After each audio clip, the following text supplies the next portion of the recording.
नमस्ते दोस्तों, the different story में आपका स्वागत है। चलो शुरू करते हैं।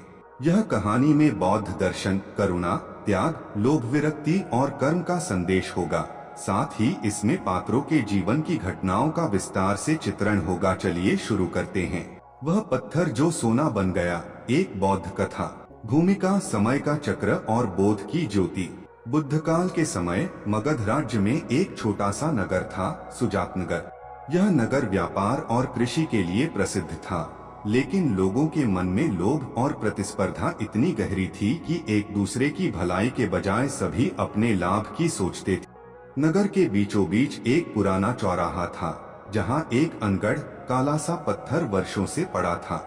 लोग उस पर बैठते, सामान रखते या बस अनदेखा कर चले जाते। किसी को नहीं पता था कि यह पत्थर असल में एक अनोखा रहस्य छुपाए बैठा है, जो एक दिन सबके जीवन को बदल देगा।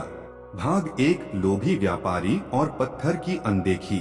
सुजातनगर में धर्मपाल नाम का एक व्यापारी रहता था। वह अमीर था, लेकिन उसका स्वभाव बहुत कंजूस और लोभी था। उसे केवल सोना चांदी, रत्न और लाभ की चिंता रहती। एक दिन वह अपने नए रेशमी कपड़ों का माल लेकर चौराहे से गुजर रहा था। उसके सहायक ने उस पत्थर पर गठरी रख दी, लेकिन धर्मपाल ने तुरंत डांट लगाई। अरे मूर्ख, उस गंदे पत्थर पर मेरा माल क्यों रखा? कहीं धूल लग गई तो? सहायक बोला, मालिक, यह तो सालों से यहीं पड़ा है। लोग इसी पर बैठते और सामान रखते हैं। धर्मपाल ने उपेक्षा से कहा, हमारे लिए इसका कोई मूल्य नहीं। चलो समय बर्बाद मत करो। भाग दो, गरीब मजदूर की थकान और पत्थर का स्पर्श। वहीं नगर में गोपीनाथ नाम का एक गरीब मजदूर था। वह दिन रात मेहनत करता, लेकिन उसके पास कभी पर्याप्त भोजन नहीं होता। एक दोपहर भूख और थकान से बेहाल वह चौराहे पर बैठ गया। उसकी पीठ उसी पत्थर से लगी। अजीब बात यह थी कि जैसे ही उसने पत्थर को छुआ, उसके भीतर एक अजीब सी शांति फैल गई। गोपीनाथ ने सोचा, अरे यह पत्थर तो ठंडा और सुकून देने वाला है। काश मेरे घर भी ऐसी ठंडी हवा और शांति होती। वह कुछ देर वहीं बैठा, लेकिन फिर काम की तलाश में चला गया। भाग तीन, बौद्ध भिक्षु का आगमन। कुछ महीनों बाद नगर में एक बौद्ध भिक्षु आनंद थेरो आए।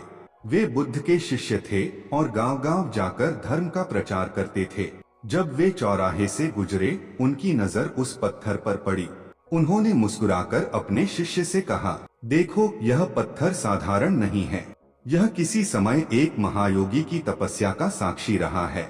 शिष्य ने चौंक कर पूछा, गुरुजी, क्या यह सच में कोई चमत्कारी पत्थर है? आनंद थेरो बोले, हाँ, लेकिन इसका रहस्य केवल वही समझ सकता है जिसके मन में लोभ नहीं, केवल करुणा और दया हो।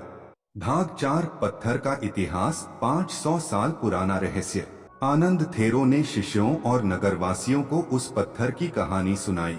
सदियों पहले इसी स्थान पर महासिद्ध ऋषि अनंत देव तपस्या करते थे। उनका हृदय इतना पवित्र था कि वे किसी को भी भूखा नहीं लौटाते। एक दिन एक भयंकर अकाल पड़ा। लोग अन्न के लिए मरने लगे। ऋषि ने अपने तपोबल से धरती से सोना उत्पन्न करने की शक्ति प्राप्त की, लेकिन उन्होंने सोचा, अगर मैं यह शक्ति लोभियों को दे दूं, तो वे इसे संग्रह करेंगे, बांटेंगे नहीं।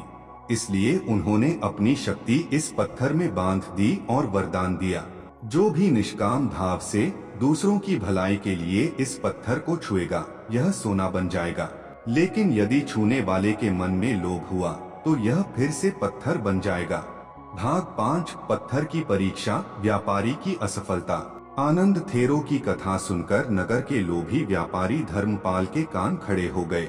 अगले ही दिन वह पत्थर के पास आया और मन ही मन बोला, अगर यह सच है तो मैं सबसे अमीर आदमी बन जाऊंगा। जैसे ही उसने पत्थर को छुआ, कुछ नहीं हुआ, पत्थर वैसा ही रहा। वह क्रोधित होकर बोला, यह सब बकवास है, यह भिक्षु हमें बेवकूफ बना रहा है। भाग 6, गरीब मजदूर की करुणा और चमत्कार। कुछ दिन बाद गोपीनाथ वहां आया। उसने देखा कि एक बूढ़ी औरत पत्थर के पास भूखी बैठी है। उसने अपने दिन की कमाई में से 2 रोटियां उसे दे दी। फिर उसने पत्थर पर हाथ रखा और बोला, काश मैं इतना धनी होता कि सबको खाना खिला पाता। अचानक पत्थर सुनहरे प्रकाश में बदल गया और शुद्ध सोने का हो गया। भाग 7 नगर में हलचल और बुद्ध का संदेश। पूरा नगर इकट्ठा हो गया।